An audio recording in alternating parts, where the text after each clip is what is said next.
Bienvenue, dames et messieurs, à cette session de l'actualité sur la télévision de la famille, dont le principal titre est la énième grogne annoncée des travailleurs de l'action sociale.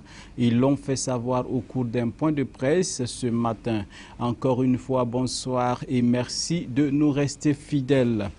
Tout d'abord, sachant que le président du FASO, Roch-Marc Christian Kaboré, a reçu en audience dans la matinée de ce jeudi la Cour de l'UEMOA, la Cour de justice de l'UEMOA. Présentation de condoléances, présentation de programmes et de projets de programmes étaient au menu des échanges. La présidente de la Cour, à sa sortie d'audience, au micro de Delphine Banissi et de Dieudonné Koumsara. Représenté ce matin par la présidente et monsieur le doyen des juges et accompagné de ses collaborateurs, a été reçu par le président du FASO à sa demande pour une visite de courtoisie de travail.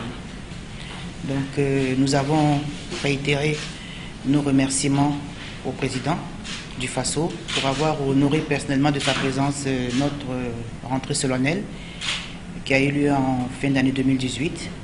Et surtout, nous lui avons réitéré notre soutien et notre encouragement pour sa lutte contre le terrorisme. Et nous avons présenté à nouveau nos condoléances à son Excellence le président du FASO et au peuple burkinabé pour cette douloureuse épreuve.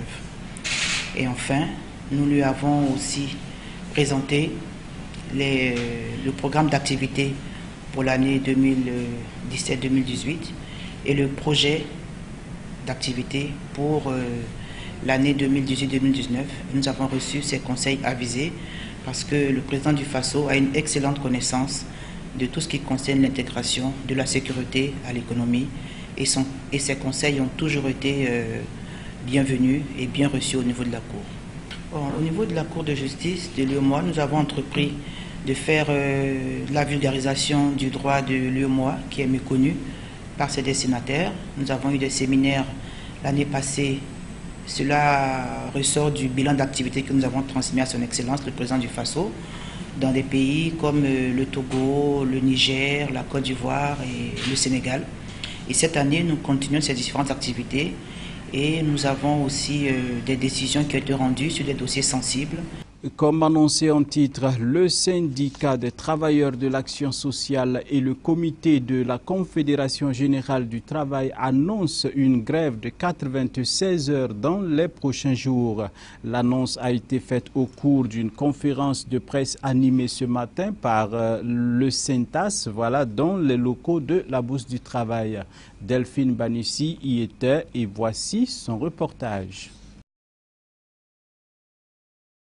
Une grève de 96 heures à compter du mardi 24 avril 2018 à 0 heure au vendredi 27 avril à 24 heures a été décrétée par le syndicat des travailleurs de l'action sociale en accord avec le comité de la Fédération générale du travail du Burkina. Le but de cet arrêt de travail est d'interpeller les autorités étatiques à prendre acte du protocole d'accord qui avait été signé entre les deux parties depuis plusieurs années.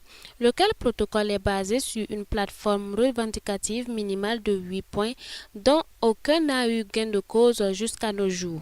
Permettez-nous de vous rappeler qu'en dépit des actions multiformes développées par nos deux organisations syndicales, avec le ferme engagement et la détermination croissante des travailleuses et travailleurs du ministère de la Femme, de la Solidarité nationale et de la Famille, notre plateforme revendicative minimale n'a pas connu un examen sérieux.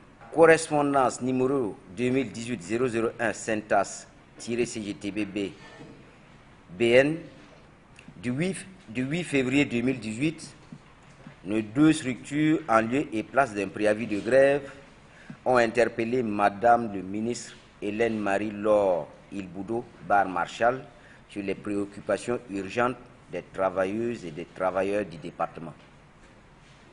Le SYNTAS et le comité CGTB, dans cette correspondance, ont clairement mis en garde contre tout prétexte fallacieux de changement à la tête du ministère aux fins de dévoyer les préoccupations légitimes des travailleurs et les renvoyer au calane grec. Mais, hélas, l'autorité est restée muette, méprisante et versatile. À titre illustratif, Nous notons que même la question de la reconstitution de la carrière du personnel des ex-garderies populaires, qui a fait l'objet d'un énième engagement contenu dans le protocole d'accord entre la coordination des syndicats de l'éducation et le gouvernement, signé le 27 janvier 2018, est toujours en souffrance malgré l'échéance d'un mois qui était indiquée pour sa résolution définitive. Selon les membres du Syntax, leur plateforme revendicative minimale n'a pas connu un examen sérieux jusque-là et le changement à la tête de leur ministère n'a rien changé dans la donne. Ainsi donc, afin d'accélérer la mise en œuvre du protocole d'accord signé entre l'État et le Syntax, les membres du syndicat entendent mener plusieurs actions, parmi lesquelles une grève de 96 heures, un sitting dans les préfectures, les hauts commissariats, les gouvernorats et dans tout autre département où les services de leur ministère interviennent. Autre mesure, la suspension des transmissions des rapports d'activité, la suspension de l'appui technique aux organisations féminines et bien d'autres. Faut noter que les actions de lutte autres que la grève et les sittings sont en exécution depuis le 9 avril dernier. Et à l'international, l'attaque chimique présumée en Syrie ne finit pas de faire parler d'elle. L'OMS, l'Organisation mondiale de la santé, donc, a donné de la voix aujourd'hui, exigeant un accès aux victimes dans les zones concernées aux fins de leur apporter une assistance médicale. Pour l'OMS, les symptômes que présentent les 500 patients des centres de soins de Douma ne font aucun doute. Ils ont été exposés à des agents chimiques toxiques lors de l'attaque présumée de samedi dernier. Notamment ont été constatés des signes de forte irritation des muqueuses, des problèmes respiratoires et des perturbations du système nerveux central des personnes exposées. Des corps sans vie, à même le sol, parmi eux de nombreux enfants et des femmes. Des images qui ont indigné la communauté internationale. Le directeur adjoint de l'OMS en appelle à une réaction rapide. L'OMS exige un accès immédiat et sans restriction à la zone pour apporter des soins aux personnes affectées, pour évaluer l'impact sur la santé et pour apporter une réponse globale de santé publique. Pour les casques blancs et l'opposition en exil, les forces de Bachar el-Assad ont eu recours à des bombes de gaz chlorique. Mais Damas et son allié russe démentent toute attaque chimique. Sous la pression des pays occidentaux, le gouvernement syrien a invité mardi l'Organisation pour l'interdiction des armes chimiques à Douma. Les inspecteurs ont fait savoir qu'ils s'y rendraient sous peu. Ces dernières années, l'OMS a déjà livré à des cliniques des médicaments capables de traiter certains types d'agents toxiques via des convois humanitaires déployés en Syrie. Dans le domaine agricole, le Maroc est en passe de devenir le principal approvisionnaire du marché européen en fraises et dans bien d'autres spéculations. En 2017, c'est un chiffre d'affaires à l'export de plus de 299 millions d'euros. Le Maroc est en passe de devenir l'un des principaux approvisionneurs du marché européen dans le domaine agricole. Les variétés de fraises, myrtilles, framboises et mûres du pays s'étendent sur 7100 hectares. La filière a généré un chiffre d'affaires à l'export de 3,4 milliards de dirhams, soit 299 millions d'euros pour la saison 2016-2017. La progression du chiffre d'affaires depuis quelques années est due à l'arrivée de plusieurs multinationales.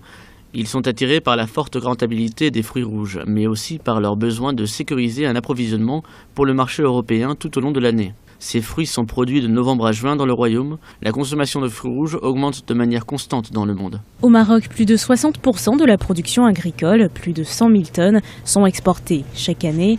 La principale destination est à 90% l'Europe. Pour les acteurs de la filière, les conditions imposées chaque année à partir du mois d'avril par la douane au sein de l'Union européenne ne sont pas un frein. Le Maroc a beaucoup de contacts et puis a des relations privilégiées avec l'Union européenne. Donc même si on augmentait par exemple de 10 à 15% les barrières douanières, eux, ils suivent justement, ils sont au courant de tout ce qu'on leur impose, par exemple pour exporter moins, mais ils font de sorte à ce que, par exemple, les produits qu'ils exportent dans l'Union européenne correspondent justement au goût des Européens et puis correspondent aussi, par exemple, au calibrage des fruits que demande l'Union européenne. Les produits agricoles, les fruits, les légumes et les produits de la pêche constituent l'un des premiers postes d'exportation du Maroc vers l'Europe. Mais le Maroc ne cible pas que les consommateurs européens. Le pays espère désormais convaincre les marchés asiatiques de la qualité de ses fruits rouges pour y exporter une partie de sa production. Dames et messieurs, c'est ici que prend fin cette session d'information que j'ai eu du plaisir à communiquer avec vous. Eh bien, nous vous souhaitons une excellente suite de programme sur les antennes de la télévision de la famille. Bonsoir chez vous et à demain.